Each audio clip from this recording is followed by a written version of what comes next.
Bonsoir, voici l'analyse technique du CAC 40 pour le 23 novembre. Alors aujourd'hui c'était la Thanksgiving, donc peu de volume, les US ne tournaient pas. Les marchés sur les futurs se sont arrêtés plus tôt que prévu, donc d'où un résultat pas terrible. Donc un volume anémique. Toujours on attend des informations de la réunion européenne.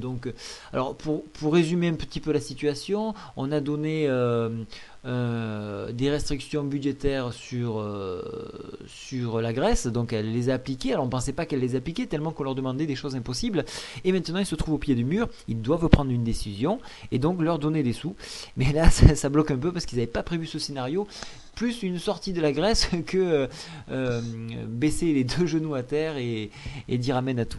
Donc voilà un peu où on en est. Alors graphiquement, on va parler d'abord du calendrier économique. Demain, très important, 8 heures, le PIB allemand.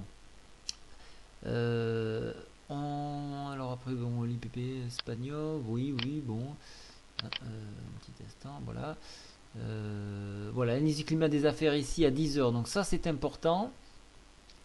Donc, il y a beaucoup de statistiques allemandes, donc on va les suivre, elles vont donner la note pour demain.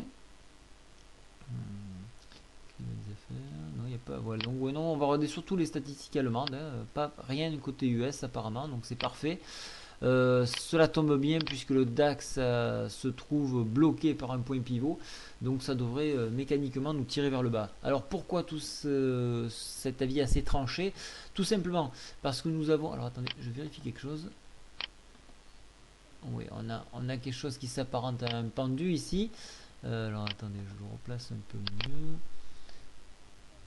Voilà, ouais, on est là.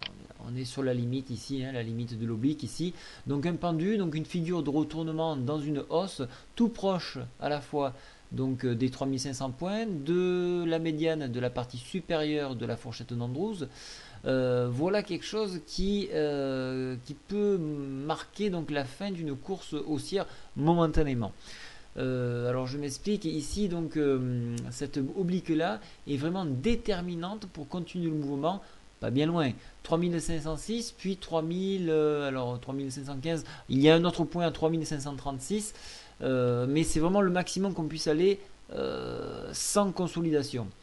Il va falloir un repli sur 3492, voire plus bas. Alors avec un retour sur la médiane de la fourchette d'Andrews à 3463 points environ. Voilà, donc ça c'est un scénario que moi je prévois.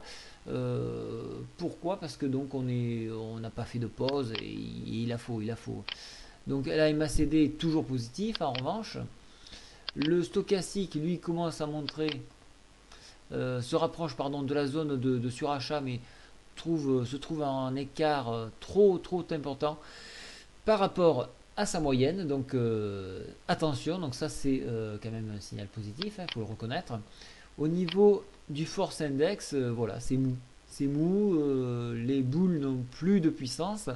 On attend le tournant. Alors donc sur des indicateurs techniques, on a déjà tourné, on a déjà des points de chute aujourd'hui, donc il me semble qu'aujourd'hui doit être le dernier jour de hausse avant d'amorcer une baisse de j'espère au moins 50 points.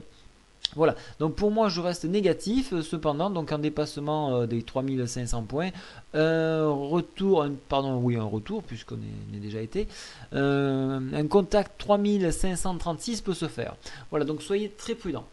Voilà, je vous souhaite à tous une très bonne journée, je développerai bien sûr un petit peu plus sur la partie newsletter. Voilà, au revoir à tous. Petite détail, la mise à jour de l'application Android est valide, la version 1.35, donc c'est le contact boursier, il faut la retrouver ici. Voilà, au revoir.